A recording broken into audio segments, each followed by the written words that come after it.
cuando se tronchó la democracia, se cortó la voluntad popular para ser sustituido por grupos muy similares a los que en Honduras también rompieron con el orden establecido.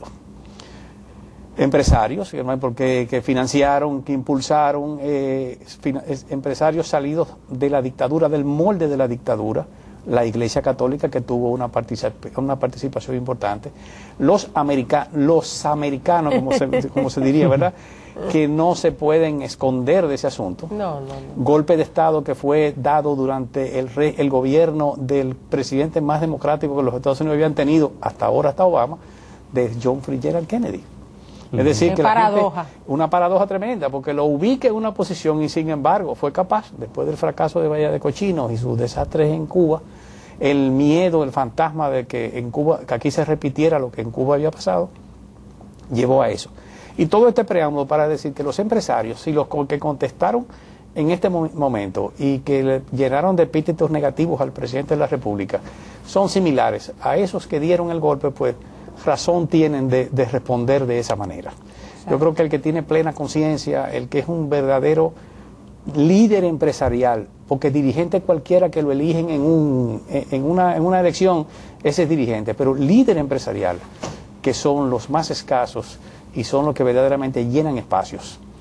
Por eso, como ustedes mencionaban de lo que había sido Herrera ha sido una cantera de líderes, porque por mucho tiempo ha ido renovándose, y yo creo que lo que en esencia hace falta, creo que en uno de los programas ustedes mencionábamos, de las grandes crisis que hay de liderazgo, en todos los niveles, y en todo el sentido, porque es muy distinto ser dirigente, y lo vemos con el caso de los políticos.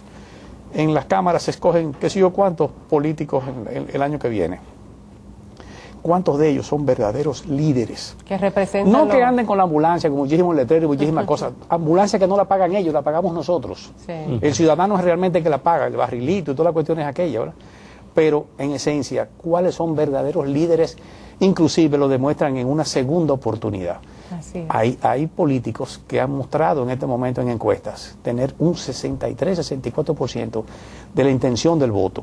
Y eso significa que han hecho un excelente trabajo en sus comunidades. Así es. Vamos a una pausa, don César, y venimos en un momentito.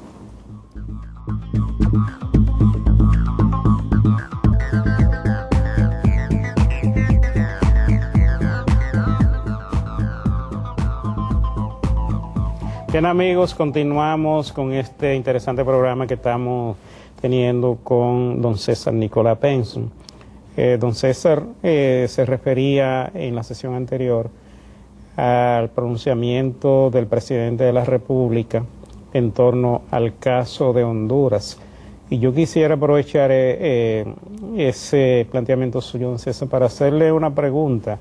Yo vi que el presidente dominicano, en el discurso de clausura de la reunión de países africanos en Libia, se quejaba de que no, cómo es posible que a estas alturas, después que hay un consenso unánime en torno a rechazar el golpe de Estado en Honduras, organismos internacionales que han estado pronunciándose, sin embargo, en términos de accionar, no hayan hecho prácticamente nada, como que esto, él dice que hay como un distanciamiento entre los pronunciamientos de estas reuniones que se hacen en los organismos internacionales y el accionar, el tomar decisiones concretas para solucionar temas como este que se está dando en el caso de Honduras. ¿Qué le parece a usted ese planteamiento? Eso es un ejercicio puro de alta política.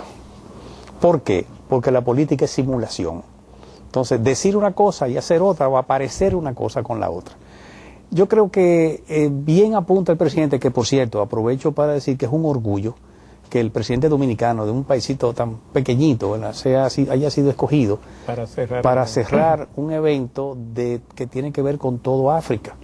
Que yo creo que nos enaltece como país, implica que su mensaje tenía algún interés para aquella nación. Y un reconocimiento a sus Y también condiciones. nos pone de cara a la posibilidad de tener en el África un cliente, un cliente potencial. Y hay que entender que la diplomacia de hoy es una diplomacia comercial. El embajador que iba a un intercambio cultural y traer el grupo folclórico de tal cosa, eso no tiene ya hoy ningún sentido. No, es meramente económica. Aquí hace unos años hubo un embajador americano que la gente quejaba mucho de que el hombre estaba metiendo las narices, y no me refiero al último reciente, no, uno apellido Pastorino, hace N años. Hace un tiempo, sí. Ese señor vino a defender los intereses de la nación que representaba. Quizás la desubicación de nosotros era pensar que él iba a defender los nuestros. Y uno piensa que los embajadores dominicanos que andan en el mundo entero deben andar buscando negocios para el país, oportunidades para el país o inversión hacia el país. Y yo creo que el presidente ha dado dos buenos ejemplos. Que la gente pregunta, Libia, Gaddafi, ¿y cómo qué buscamos ahí? Bueno, un líder que anda buscando una reubicación en el mundo, que los propios americanos le han abierto las puertas, un tipo que tenía una fama de, entre muchísimas otras cosas, de ser un terrorista, ¿verdad? Y se reivindica, y de un momento a otro, pues, gira, cambia la puerta y nos abre posibilidades, o de inversión, como probablemente anda buscando, pero lo que hay que reconocer es que tenemos un presidente que no solamente se limita a sus funciones del Palacio, sino que anda buscando acciones muchísimo más allá, que van a repercutir por mucho tiempo después de él haber dejado su posición como presidente de la República. Es decir, que yo creo que estas son cosas interesantes, hay que reconocerlas. Pero en cuanto a la esencia de tu pregunta, yo creo perfectamente que eso es cierto. Una cosa es el discurso y otra es la realidad. Yo creo que hubo en principio quien se fue de boca diciendo cosas, el propio presidente Zelaya, que se presentó en la frontera como si hubiera sido un juego infantil, manejando un jipecito, como dice, voy para adentro, voy para allá, como dice la bachata, ¿verdad? Entonces, ¿qué cosa es lo que podía hacer? Inclusive se le recomendó, coja su posición y permita, si es que la diplomacia puede llegar. Se lo dijo Hillary Clinton. Pero él tiene el tiempo en contra. Ya fíjese que comienza una campaña política. Su tema, y ustedes como periodistas y cosas lo conocen, que no es posible mantener un tema permanentemente en la palestra pública antes de que la gente se agote y se convierta en un tema fiambre, como le puede pasar. Es una lástima que haya habido una rotura del orden democrático.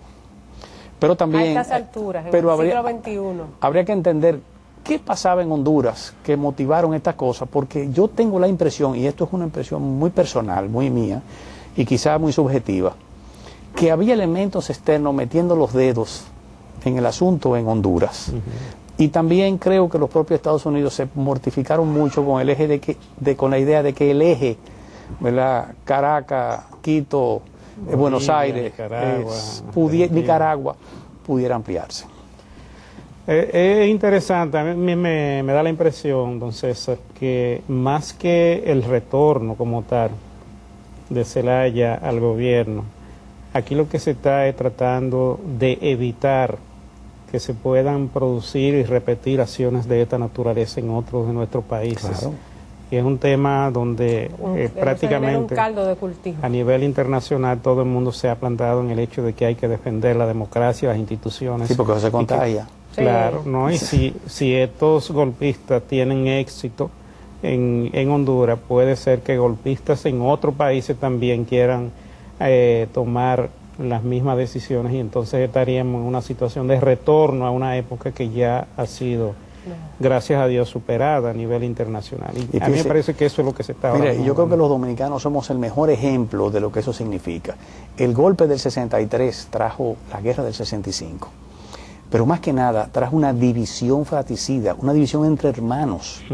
Los que vivimos esa época vivimos esa sensación de que era uno contra el otro, donde las pasiones se exaltaron a extremos, pero también las consecuencias llegaron mucho más allá de haber terminado la contienda bélica, que no tuvo ni vencidos ni vencedores.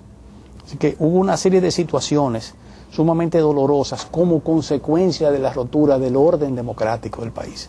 Fíjese, el sábado pasado murió Láutico García, que fue artífice de la situación, vamos a decirle, la posición de acusar a Bosch de comunista como tal, que era la bandera que exhibía la Iglesia Católica, donde se le acusó luego de que quería transformar la educación, Lamentablemente don Juan era un hombre que tenía una concepción ostoniana, donde indicaba que el Estado por un lado y la Iglesia por otro